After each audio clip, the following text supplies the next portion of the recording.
हमारी grievances committee की meeting थी, उसमें विधायक जी भी थे, मैं भी था, हमारे सभी डीसी एसपी सारे ऑफिसर्स सभी डिपार्टमेंट के और सारे ग्रीवेंसेस कमेटी के मेंबर और कंप्लेनेंट्स वो सब थे।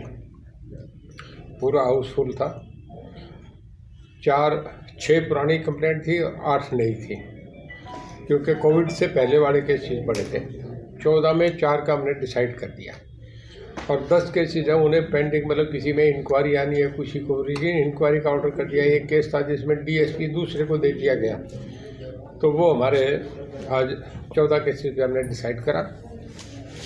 उसके बाद यहाँ पावर डिपार्टमेंट के ऑफिसर्स बुला दिए थे, जनरल लोगों की शिकायत थी वो भी सुनी। कुछ पावर डिपार्टमेंट को एक सारी सिचुएशन इस सर्कल की जो आपका DHVVN का वो रिव्यू करा, थोड़ा सा कहा कि भाई ऑफिसर को थोड़ा सा और टाइट करें, सिंप्लीफाई करें, लोगों को दिक्कत नहीं आए और तुरंत प्रभावी से किसी की कंप्लेंट है तो उसे रीड्रेस करें।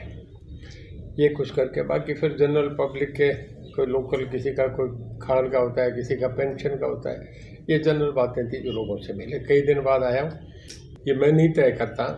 अभी हमारे फाइनेंस मिनिस्टर हैं देश के, निर्मला सीतारमण जी, सारे चीफ मिनिस्टर्स VC पे जुड़े हुए थे, वो तो अपडेट होती हैं, तो फाइनेंस पूरे देश का हर चीज़ उनके टीच पे है। उन्होंने सब उस कॉन्फ्रेंस में ये कहा था कि मैं हरियाणा के चीफ मिनिस्टर को बधाई देता हूँ कि सबसे बेस्ट मैनेजमेंट है तो हरियाणा पावर डिपार्टमेंट का है, और मैं सेंट्रल जो हमारे सेक्रेटरी हैं और सीनियर ऑफिसर हैं उनकी ड्यूटी लगाऊंगी कि वो हरियाणा जाए, वहाँ का मॉडल हम पूरे देश में लागू करें।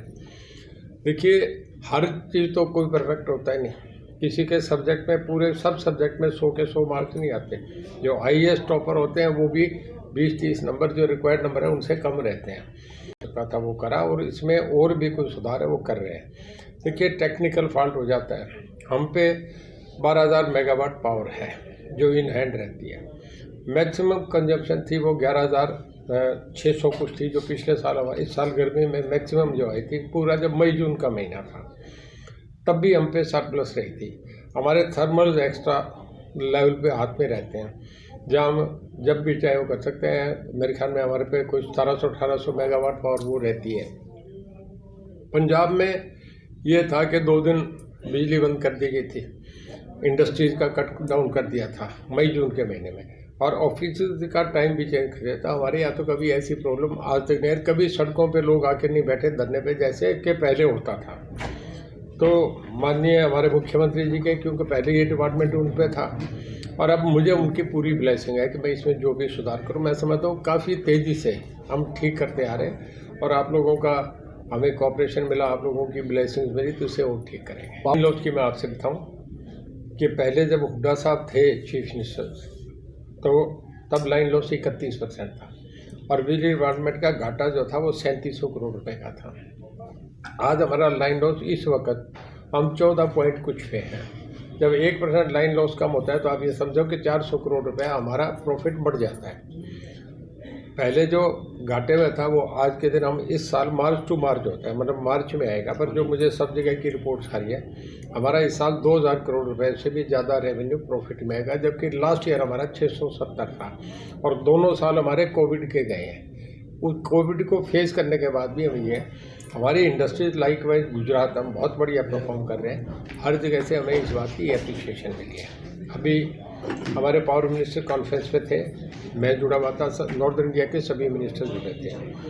उन्होंने भी ये कहा कि अभी हमें वो 3 लाख करोड़ रुपया एक दे रहे हैं, सेंट्रल गवर्नमेंट का पैसा है, 97,000 करोड़ रुपया सेकेंड फेज में दे रहे हैं, जिसमें औरों से वो ये कह रहे थे कि पहले हम आपकी परफॉर्मेंस वो सब स्टेशन डेवलप करने के लिए, पावर स्टेशन डेवलप करने के लिए, औरों से कहा कि जब आप पहला परफॉर्म कर देंगे तो फिर हम सेकंड का देंगे। हरियाणा के केस में कहा कि आपका सबसे कम लाइन लॉस है और इस करके हम हरियाणा से बड़े खुश हैं। आपको ये ऑफर करते हैं फर्स्ट और सेकंड दोनों का इकट्ठा ही पैसा उठाओ, जब जब उठाओ आप शुरू करो थी। हम 15 और 16वें पायदान पे थे। आज के दिन हम हमारी DHVVN तो गुजरात की 4 कंपनीज है जो A+ के साथ हम A+ पे आ गए, मतलब हम 1 नंबर पे आ रहे हैं। और दूसरी जो हमारी UHVVN है, देश की 41 कंपनीज है जिसमें हम नंबर 2 पे हैं। तो बहुत अच्छा परफॉर्म कर रहे हैं। आंकड़े तो इसी हिसाब से आते हैं। बाकी अब कहाँ एक बल्ब चल जाए, अब यहाँ भी बिजली जा सकती है, मैं बैठा हूँ, चीफ मिनिस्टर भी कई बार होते हैं कोई जा सकता है, ये तो आपके न्यूयॉर्क वाशिंगटन में भी हो जाता है ऐसा। 50 एकड़ 60 एकड़ में है, बहुत बड़ी बड़ी जगह है। क्लास में जब विजिलेंटर घूमता, आप भी क्लास में बैठे, मैं भी पेपर सभी ने दिए हैं, 30 बच्चे क्लास में होते हैं, उसमें भी वो जब पैरों की आवाज़ से सुन लेते हैं कि वो वहाँ से घूम गया भी इस लाइन में आ गया, तो भी बच्चे पेपर ऊपर नीचे कर लेते हैं। 30 में भी ये बेईमानी हो जाती है। पूरे 60 एकड़ में कोई भी आदमी इजीली ऊपर से फल दे सकता है। हर आदमी की आप गारंटी नहीं ले सकते कि वो कतई ऑनेस्ट होगा। जेल में भी कुछ कर्मचारी हो सकते हैं जो बार बार आते जाते हैं, वो ऐसे मामलों में इन्वॉल्व हो जाते हैं। पर हमारे यहाँ जेल में देखें तो और जेलों से बहुत बहुत ठीक है। हमारे कभी जेल तोड़ के कोई नहीं भागे, जबकि और स्टेटों में हो जाते हैं। हमारे कभी कोई सुरंग से बाहर नहीं निकल के गए।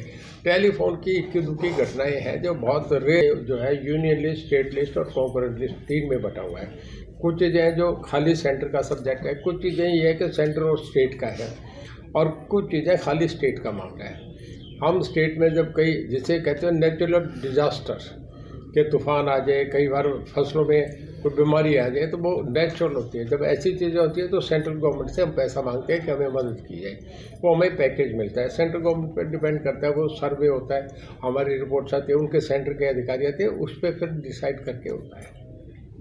हुड्डा साहब के साथ ज्वाइन कर गया है कि कांग्रेस अलग प्रोग्राम कर रही है, आपका विषय तो नहीं, लेकिन आप इसके बारे में थोड़ा। फौज का सेनापति कैसा उसमें है, जनरल करियप्पा थिमैया का नाम थे, वो बेस्ट आर्मी जनरल थे, उनके नीचे सेना ने बहुत अच्छा परफॉर्म करा। चर्चिल के नीचे, चाहे वो हमारे खिलाफ था पर चर्चिल भी कर रहा था, चर्चिल का नाम था। मैं समझता हूँ अगर कांग्रेस की स्टेट का देखें या सेंटर का देखें, ना तो मैं कहूँगा कि राहुल गांधी अच्छे सेनापति है, ना ही शैलजा थी। तंवर का ज़्यादा बड़ा कद था, हालांकि तंवर को हम कुछ नहीं गिनते थे, पर शैलजा से तंवर ज़्यादा भारी था। शैलजा के तो कुछ बस का नहीं है। पता नहीं, हमें तो तरस आता है कि कांग्रेस को ऐसी लीडरशिप को सामने पोजीशन तो जो कहते वी कड़ंगा दे दिया, कुछ है ही नहीं उस पर। तंवर भागता तो था, साइकिल पे चलता था, कहीं कहीं कोई ड्रामे करता रहे, तो चंडीगढ़ प्रेस कॉन्फ्रेंस कर लिया, अम्बाला के प्रेस कॉन्फ्रेंस, इसके अलावा मैं तो देखा नहीं, इसका कुछ है ही नहीं। हुड्डा का अपना था, कांग्रेस उसे कितना भगा के कितनी सजा दे रही है, मैं तो ये देख रहा हूँ सजा आफ्ता हो रहे हैं हुड्डा साहब, उन्हें कांग्रेस उनके कद से कुछ दे नहीं रही। तो क्या मतलब हुड्डा साहब ने ये कहा था कि भाई इलाहाबाद में जो कैंडिडेट दिया गया वो ठीक नहीं था? हुड्डा साहब ने खुद एक बयान दिया था, कमजोर कैंडिडेट दिया। इसका मतलब पार्टी पे सवाल उठाए हुड्डा साहब ने, या पार्टी के फ्रैक्शन चल रहा उनका?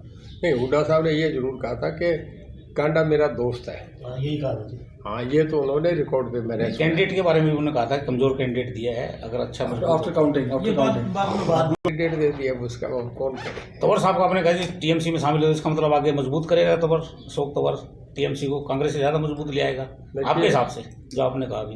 देखिए, हर आदमी अपने गोटी वेट करने जाता है, उन्हें यहाँ कुछ मिला नहीं, कांग्रेस से बिल्कुल आउटराइटली बाहर हो गए, तो फिर आदमी एक इतनी ऊंची जगह पे रहे तो वो समझौते, फिर बड़े बड़े समझौते करने में अपनी ज़िंदगी बसर करता है। मैं इससे ज़्यादा कुछ नहीं समझता। अभी मैं समझता हूँ कि अल्टीमेटली अकाली दल और बीजेपी चुनाव के बाद, क्योंकि बीजेपी का अकाली बहुत लंबा उनकी अलायंस रही है, तेलुगु देशम पार्टी बीजेपी को छोड़ गई थी, मुलायम सिंह लालू भी छोड़ गए थे, नीतीश भी छोड़ गए थे, डीएमके भी छोड़ गई थी, और हर पार्टी उनसे साथ आई, शरद पवार साथ आए, फिर चले गए, पर ये उनके नेचुरली थे।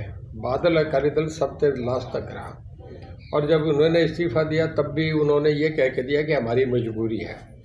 मैं नहीं समझता, राजनीति में आपस में कोई विचारधारा पे ज़्यादा फर्क नहीं होता, तो कच्ची पक्की पेंसिल की लाइन है, मिटा दो कच्ची पेंसिल से फिर खींच दो। मुझे लगता है चुनाव के बाद फिर अकाली दल और बीजेपी एक हो सकते हैं, क्योंकि अकाली दल सबसे मेन पार्टी है। बिना बीजेपी के पंजाब में अकाली दल, क्योंकि हिंदू वहाँ 44% वोट है, उसको आप इग्नोर नहीं कर सकते, और सबसे ज़्यादा बुद्धिमान है। हिंदू डिसाइड करेगा कि क्या बने। मैं केजरीवाल का वहाँ ज़्यादा कोई भविष्य नहीं, ना कांग्रेस का है। मुझे लगता है अल्टीमेटली कौन साथ दे नहीं दे तो हाईकमांड तय करता है, पर वहाँ जो फैक्टर रहेगा वो अकाली दल, आपका बीजेपी और कैप्टन अमरिंदर सिंह, ये सबसे बड़ा मुखर बड़ा दल बन के आना चाहिए। अकाली दल के 4 कैंडिडेट को नहीं आंकना चाहिए। आज भी अगर पूरी दुनिया में सबसे बड़े 8 लीडर्स गिने तो उसमें ओपिनियन पोल कह रहा है, हमारा नहीं, उन देशों का पोल कह रहा है जो कहते हैं कि सबसे भी ज़्यादा पॉपुलर लीडर आज भी नरेंद्र भाई मोदी हैं। तो मैं समझता हूँ कि विपक्ष की एब्सेंस में मिले जुले गठजोड़ को, जिसमें आपका चिराग पासवान हो, जिसमें शेख अब्दुल्ला फारूक अब्दुल्ला हो, जिसके अंदर INLD हो, जिसके अंदर आपका शरद पवार हो, जिसके अंदर झारखंड मुक्ति मोर्चा हो, जिसमें आपका आसाम गण परिषद